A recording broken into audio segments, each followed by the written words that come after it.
Welcome back to Dracula Daily, and today might be a little whiplash because we're starting with actual good news, and then we go back to our favorite doctor-patient duo. So let's start, shall we? August 19th, Mina Murray's journal. Joy, joy, joy, although not all joy. At last, news of Jonathan. My dear fellow has been ill, that is why he did not write. I'm not afraid to think it or say it, now that I know Mr. Hawkins sent me on the letter and wrote himself oh so kindly. I'm to leave in the morning and go over to Jonathan, and to help to nurse him if necessary, and to bring him home. Mr. Hawkins says it would not be a bad thing if we were to be married out there. I have cried over the good sister's letter till I can feel it wet against my bosom where it lies. It is of Jonathan and must be next my heart, for he is in my heart. My journey is all mapped out and my luggage ready. I'm only taking one change of dress. Lucy will bring my trunk to London and keep it till I send for it may be that I must write no more. I must keep it to say to Jonathan, my husband. The letter that he has seen and touched must comfort till we meet. I'm just happy about this. Jonathan is still ill, he is well, but he is cared for, and Mina will finally go to him, and hopefully they get married, and then I can finally stop stumbling over Mina Murray and can finally say Mina Harker, as I've wanted to do for so much time. Good. It's just nice to have something good for a person, even if on the other side it means that Lucy is alone. And that worries me. Of course. As it should us all. But, as I promised, let's continue. Dr. Seward's diary. Strange and sudden change in Renfield last night. About 8 o'clock he began to get excited and sniff about as a dog just when setting. The attendant was struck by his manner and, knowing my interest in him, encouraged him to talk. He is usually respectful to the attendant and at times servile? But tonight the man tells me he is quite haughty. Would not condescend talk with him at all. All he would say was, I don't want to talk to you. You don't count now. The master is at hand. The attendant thinks it is some sudden form of religious mania which has seized him. If so, we must look out for squalls, and for strong men with homicidal and religious mania at once might be dangerous. The combination is a dreadful one. At 9 o'clock I visited him myself. His attitude to me was the same as to the attendant. In his sublime self-feeling, the difference between myself and the attendant seemed to him as nothing. It looks like religious mania, and he will soon think that he himself is God. These infinitesimal distinctions between man and man are too paltry for an omnipotent being. How these madmen give themselves away. The real God taketh heed lest a sparrow fall, but the God created from human vanity sees no difference between an eagle and a sparrow. Oh, if men only knew. For half an hour or more, Renfield kept getting excited in greater and greater degree. I did not pretend to be watching him, but I kept strict observation all the same. All at once that shifty look came into his eyes, which I always see when a madman has seized an idea, and with it the shifty movement of the head and back, which asylum attendants come to know so well.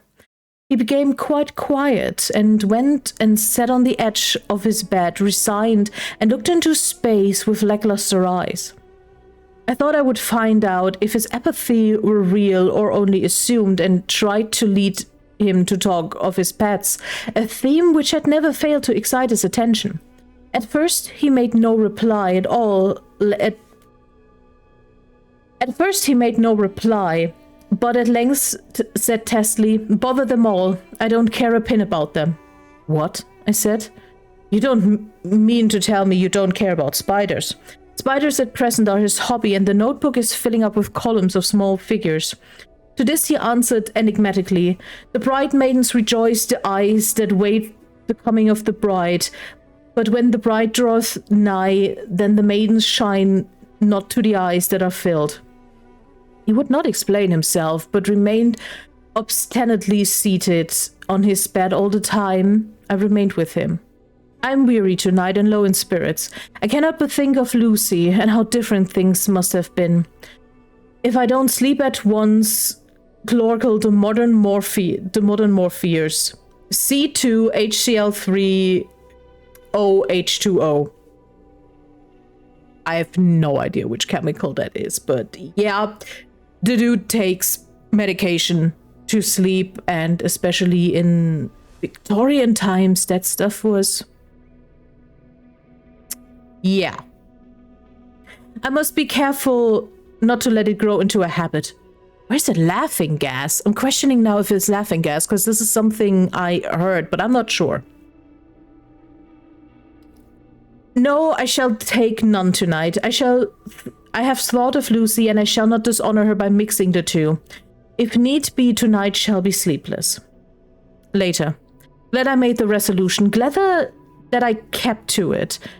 I had lain tossing about and had heard the clock strike only twice when the night watchman came to me, sent up from the ward to say that Renfield had escaped. I threw on my clothes and ran down at once. My patient is too dangerous a person to be roaming about. Those ideas of his might work out dangerously with strangers. The attendant was waiting for me. He said he had seen him not 10 minutes before, seemingly asleep in his bed, when he had looked through the observation trap in the door. His attention was called by the sound of the window being wrenched out. He ran back and saw his feet disappear through the window and had at once sent up for me. He was only in his night gear and cannot be far off. The attendant thought it would be more useful to watch where he should go than to follow him, as he might lose sight of him whilst getting out of the building by the door. He is a bulky man and couldn't get through the window. I am thin, so with his aid I got out, but feet foremost, and as we were only a few feet above ground, landed unhurt. The attendant told me the patient had gone left and had taken a straight line, so I ran as quickly as I could. As I got through the belt of trees, I saw a white figure scale the high wall which separates our ground from those of the deserted house. I ran back at once and told the watchman to get 3 or 4 men immediately and follow me into the grounds of Carfax, in case our friend might be dangerous. I got a ladder myself, and crossing the wall dropped down on the other side. I could see Renfield's figure just disappearing behind the angle of the house, so I ran after him. On the far side of the house, I found him pressed close against the old iron-bound oak door of the chapel. He was talking, apparently, to someone, but I was afraid to go near enough to hear what he was saying, lest I might frighten him and he should run off.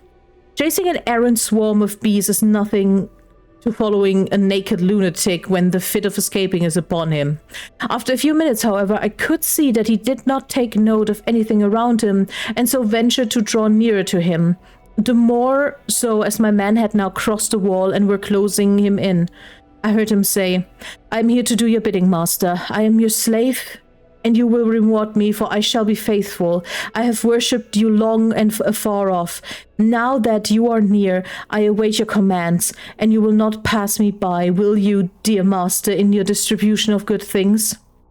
He is a selfish old beggar anyhow. He thinks of the loaves and fishes even when he believes he is in a real presence.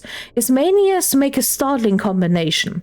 When we closed in on him, he fought like a tiger. He's immensely strong, for he was more like a wild beast than a man. I never saw a lunatic in such a paroxysm of rage before, and I hope I shall not again. It is a mercy that we have found out his strength and his danger in good time. With strength and determination like this, he might have done wild work before he was caged. He is safer now at any rate. Jack Shepherd himself couldn't get free from a strait waistcoat that keeps him restrained, and he's chained to the wall in the padded room. His cries are at times awful, but the silences that follow are more deadly still, for he means murder in every turn and movement. Just now he spoke coherent words for the first time. I shall be patient, master. It is coming, coming, coming. So I took the hint and came to. I was too excited to sleep, but this diary has quieted me, and I feel I shall get some sleep tonight.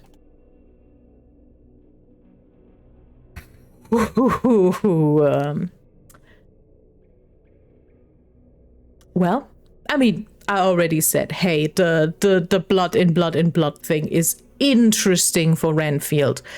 But now that Dracula is seemingly in Carfax or near Carfax, there's a direct interesting link.